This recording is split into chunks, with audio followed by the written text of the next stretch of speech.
Welcome to series explained Wednesday season 2 episode 6।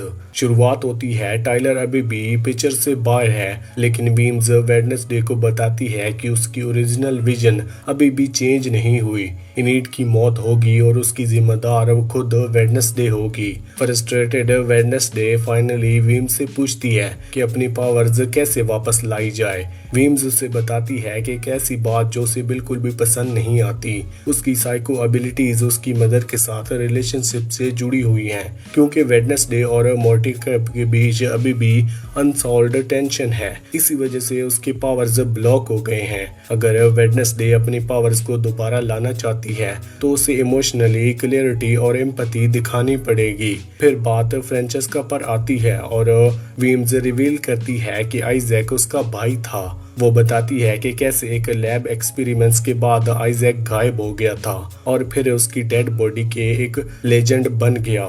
ये सुनकर Wednesday को सब समझ आ जाता है। पग्सले का ज़ॉम्बी पेट एक्चुअली आइजैक नाइट ही है, जो रीएनिमेटेड कर्प्स में बन गया था।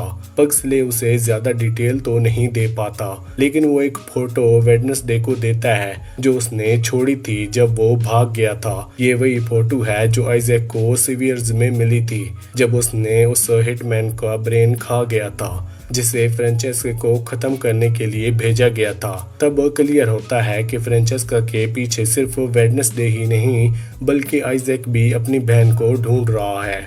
पिछले एपिसोड में इनीड ने वेयरवुल्फ में ट्रांसफॉर्म किया था बिना फुल मून के, जिसे देखकर सभी शॉक थे। खुद इनीड भी अब लगता है कि ये ट्रांसफॉर्मेशन एक सिग्नल हो सकता है कि इनीड एक एक्चुअली अल्फा है। प्रोफेसर कैप्री इनीड से मिलने आती है और उसे बताती है कि अल्फा होने के कुछ साइंस होते हैं, जैसे लेट ब्लमर होना और ब्लड मून के दौरान वल्फ कट करना। ये सुनकर इनीड टेंशन में आ जाती है, क्योंकि अल्फाज के बारे में माना जाता है कि वो अकेला रह जाते हैं। कैप्री उसे कंफर्ट देने वाली होती है कि तभी प्रिंसिपल मॉर्ट का अलर्ट आता है। कंपस में केयरफुल लग गया है। जाने से पहले कैप्री इतना जरूर कहती है कि अल्फा के बारे में बहुत मिस इन्फॉर्मेशन है और हो सकता है कि रियलिटी कुछ और ही हो। इसके बाद वेडनेसडे अपनी ग्रैंडमा के पास जाती है हेल्प लेने के लिए, फ्रेंचेस्का और टाइलर को ढूंढने के लिए।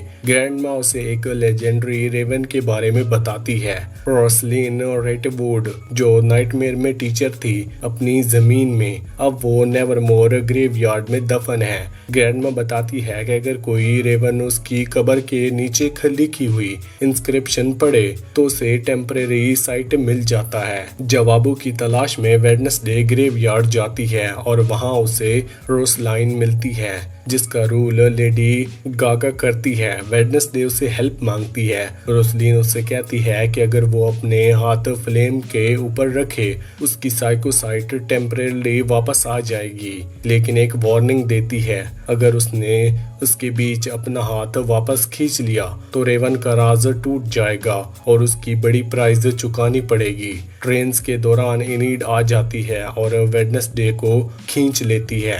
इसी वजह से एक फ्रीक इंसिडेंट होता है, दोनों की बॉडीज स्वैप हो जाती हैं। अगले दिन सुबह वेडनेसडे और इनीड एक दूसरे की बॉडीज में उठते हैं। फिर शुरू होता है टोटल पागलपन। दोनों कोशिश करते हैं कि एक दूसरे जैसा एक्ट करें, लेकिन बार बार फेल होते हैं और सिचुएशन फनी भी लगती है। दिन गुजरने के साथ वीम्स उन्हें वार्न करती है कि पहले 2 रेवंस के साथ ऐसा हुआ था और दोनों 24 घंटे के अंदर मर गए थे। वेडनेसडे रोसलिन से कहती है कि बचने के लिए एक तरीका है जिसकी लाइफ में वो घुस गई है, उसके इनोरेंस सीक्रेट को समझना और अनरिवील करना होगा। इस प्रोसेस में वेडनेसडे को समझ आता है कि इनीड कितनी स्ट्रगल कर रही है अपने अल्फा होने की पॉसिबिलिटी को लेकर, और इनीड को फाइनली सच पता चल जाता है वेडनेसडे के प्रोमिनेशन का, जिसमें उसकी खुद की मौत दिखाई गई है। जब तक वेडनेसडे और इनीड अपनी फ्रीकी फ्राइडे वाली बॉडी